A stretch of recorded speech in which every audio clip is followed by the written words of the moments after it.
Ja. Fik du noget af det? Nej, start forfra. Jeg kunne godt forfra. Ja.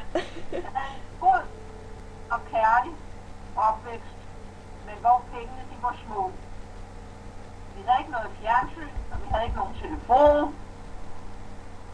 Men det var der mange, der ikke havde dengang. Det var meget naturligt.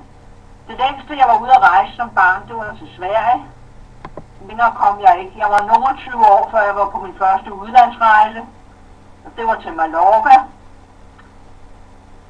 Min største drøm var at blive stewardesse, så jeg kunne komme ud og rejse noget mere. Sidenhen, så kom jeg ud og rejse lidt mere. Jeg har været rundt omkring på Bali og Thailand og forskellige andre steder, men jeg har stadigvæk en drøm om at komme ud og se mere af verden. Men det er svært, når man ikke kan ret meget sprog, og det kan jeg jo desværre ikke. Er det nok? Nej, fortæl, hvad var din, hvordan opnåede din drøm? Jeg opnåede jamen jeg har jo ikke rigtig opnået hele min drøm endnu. Men det jeg har opnået, det har jeg jo gjort ved sparsommelighed. Og ved at spare op til det og for at komme ud og rejse, ikke? Ja. Det var den måde, man har gjort det på. Hvad var din første rejse? Hvad siger du? Hvad var din første rejse? Min første rejse uden for Norden, det var til Mallorca. Det var sammen med din far.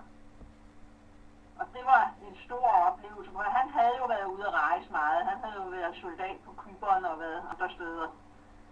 Så han tog mig med til Mallorca, og det var en meget stor oplevelse. Det kostede 198 kroner. Det var mange penge dengang, og så fik man nogle spisebilletter, som man kunne gå ind og spise for, og dem brugte vi den første dag, så havde vi næsten ingen penge resten af ferien. Sådan foregik det dengang. Så tog vi nogle afbudsrejser og kom rundt og så forskellige ting i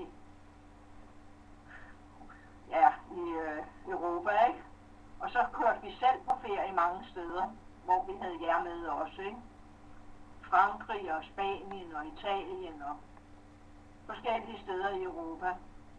Sidenhen så kom jeg til Thailand og Bali, og det er nok noget af det længste, jeg har været indtil nu. Men jeg har stadigvæk en drøm om at komme ud og se noget mere. Men som sagt er det svært, når man ikke kan ret meget sprog. Ja. Hvad så nu? Hvad vil du gøre for at få din drøm til at blive mere i opfyldelse? Eller hvad man kalder det? Jeg vil for at få min drøm i opfyldelse, der vil jeg prøve at spare. Fordi vi har jo heller ikke så mange penge i dag, men hvis vi sparer sammen, så kan det jo være, at vi kan komme på en længere tur igen. Og det kunne jeg jo godt tænke mig. Ja. Eventuelt også at komme på at se sådan noget som Amerika og sådan noget, ikke? Ja. Noget af det. Det kunne jo være spændende. Men lad os nu se, hvad det bliver til, for vi bliver jo heller ikke yngre. Nej. Okay. Men en, kunne komme ud og få lidt sol og sommer indimellem, ikke? Ja. Okay. Er du nok? Ja. Vent lige lidt, nu skal jeg lige Det stoppe.